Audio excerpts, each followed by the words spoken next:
안녕하세요. 학원 이성재입니다. 자, 오늘은 몰과 질량 그리고 기체의 부피 사이의 관계에 대해서 살펴보도록 하겠습니다.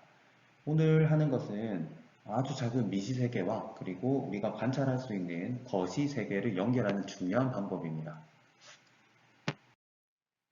오늘의 학습 목표입니다. 몰과 질량 그리고 기체 부피 사이의 관계에 대해서 이해해 보도록 하겠습니다.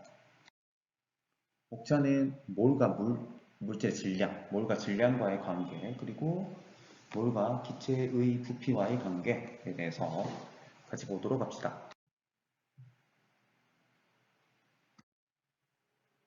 질량이란 물질이 가진 고유한 물리량으로서 빛의 입자인 광자를 제외한 모든 입자는 질량을 가지고 있습니다.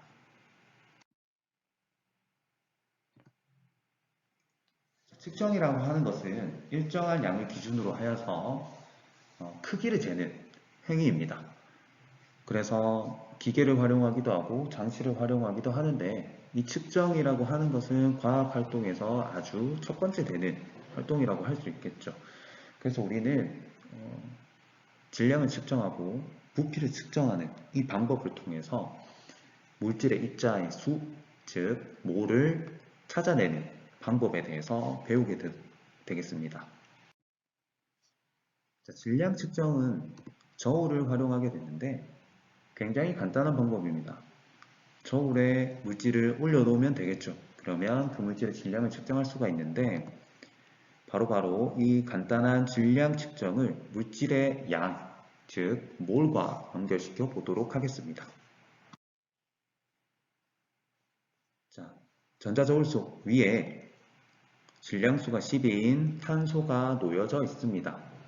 자, 이 탄소의 질량을 보니 12g인데 자, 이 12g을 6.02 곱하기 10의 23승, 즉 아보가드로 수로 나누어 주면 1.99 곱하기 10의 마이너스 23g, 즉 탄소 원자 한 개의 질량이라는 사실을 알 수가 있습니다.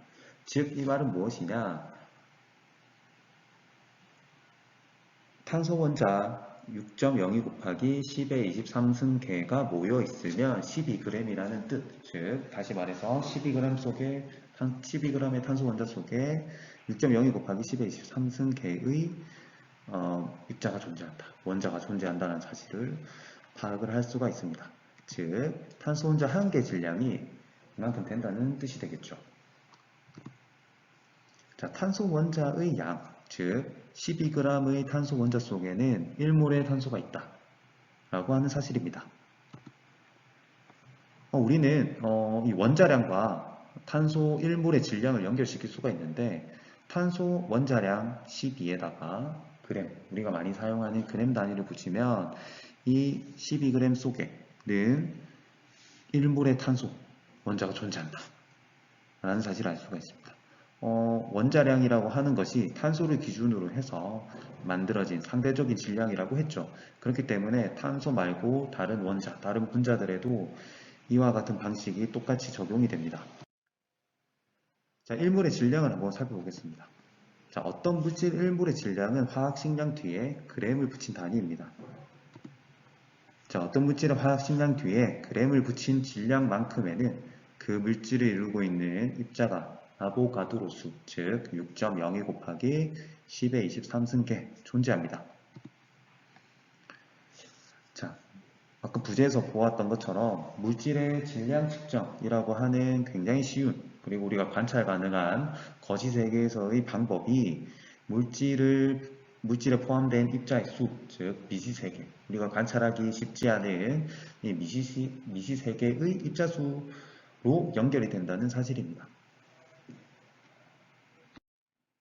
자, 다양한 일몰의 질량을 한번 보면 탄소 1몰의 질량은 아까 봤던 것처럼 원자량 12에다가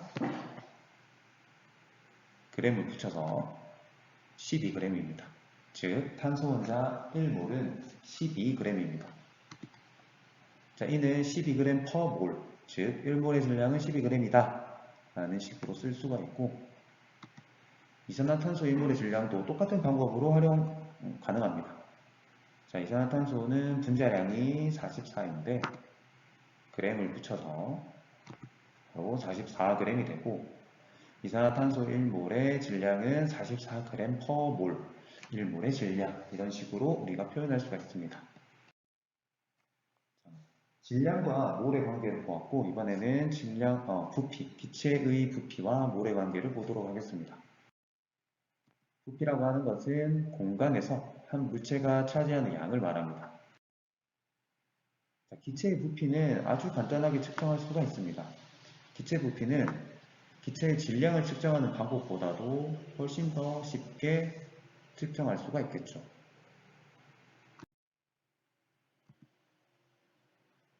자, 기체의 부피와 입자수의 관계에서 아보가드로라고 하는 과학자가 등장하게 되는데 아보가드로는 온도와 압력이 같을 때 모든 기체는 같은 부피 속에 같은 수의 분자를 포함한다는 굉장히 대담한 주장을 했습니다. 자, 이것은 관찰 불가능한 영역에 뛰어든 아주 과감한 주장이었습니다. 당시에는 아보가드로의 주장이 받아들여지지 않았는데 그 이유는 이에 기반하는 데이터가 없었기 때문입니다. 하지만 그 후 다른 동료 과학자들에 의해서 아보가드로의 업적이 밝혀지게 되고 아보가드로의 통찰력은 50년 동안 외면을 당했지만 후에 그의 업적이 인정이 되면서 우리가 6.02 곱하기 10의 23승 즉 1몰을 아보가드로 수로 부르게 되었습니다. 자, 아보가드로 법칙을 조금 시뮬레이션으로 보여드리도록 하겠습니다. 자, 온도 압력이 같을 때 부피와 물질의 양, 기체의 양에 대한 관계인데요. 자, 수소 기체와 이산화탄소가 존재하는데 이 둘은 서로 다른 종류이지만 물질의 양이 같습니다. 그렇기 때문에 두 기체의 부피는 같습니다. 이것이 아보가드로 법칙인데요. 그렇다면 물질의 양이 늘어나게 되면 어떻게 될까요? 물질의 양이 늘어나게 되면 그 늘어난 것만큼 부피가 증가하게 되는데 이때 기체의 부피는 수소든 이산화탄소든 같습니다. 왜냐하면 온도와 압력이 같고 그리고 물질의 양도 각각 같기 때문에 종류에 관계없이 부피는 같은 부피를 보여주고 있습니다. 자, 이것이 아보가드로 법칙인데요.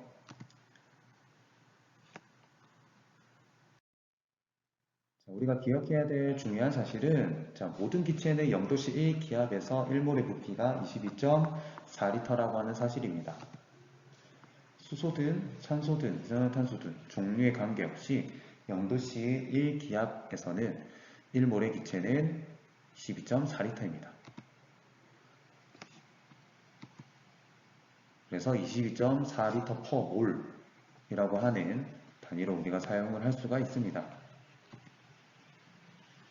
자, 그래서 1몰 22.4리터를 차지하고 있는 이 부피 속에 입자의 수는 아보가드로 수, 즉 6.02 곱하기 10의 23승계가 존재하고 이때의 질량은 2g이 되겠죠. 수소는 분자량이 2니까 이에다가 g을 붙여주면 1몰의 질량이 되는 것입니다.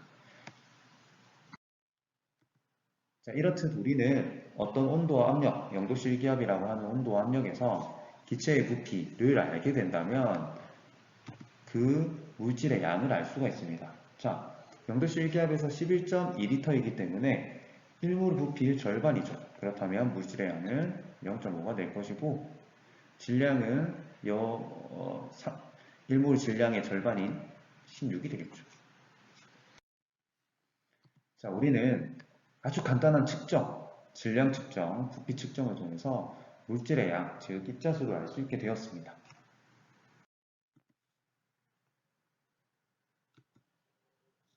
자, 우리는 입자수, 기체의 부피, 그리고 질량을 통해서 몰을 측정할 수 있게 되었고 이것들이 왔다리 갔다리 마음대로 바꿀 수 있는 그런 능력을 갖추어야 되겠죠. 자, 1몰의 입자수는 이렇게 표현은 되고 1몰의 질량은 화학식량에 g을 붙여주면 된다고 했습니다. 0도씨 1기압에서 모든 기체들은 1몰의 부피가 22.4리터입니다. 자, 부피가 주어지든 입자수가 주어지든 질량이 주어지든 몰이 주어지든 어떤 것도 관계없이 몰에서 입자수, 몰에서 기체, 몰에서 질량 어디든지 변환을 할 수가 있겠죠. 자, 물질의 세계에서는 입자가 몇 개나 있는지, 몰, 몇 몰이 존재하는지가 굉장히 중요합니다. 이 작은 미시 세계에서의 몰을 구하는 방법, 질량과 부피를 통해서 몰을 구하는 방법을 배웠는데 이 부분에 대한 연습을 좀 탄탄하게 하고 그리고 단위를 꼭 적는 연습을 열심히 하셔서 여러분들이 원하는 단위를 금방금방 찾을 수 있게 되었으면 좋겠습니다. 자, 그러면 여기까지 하도록 하겠습니다.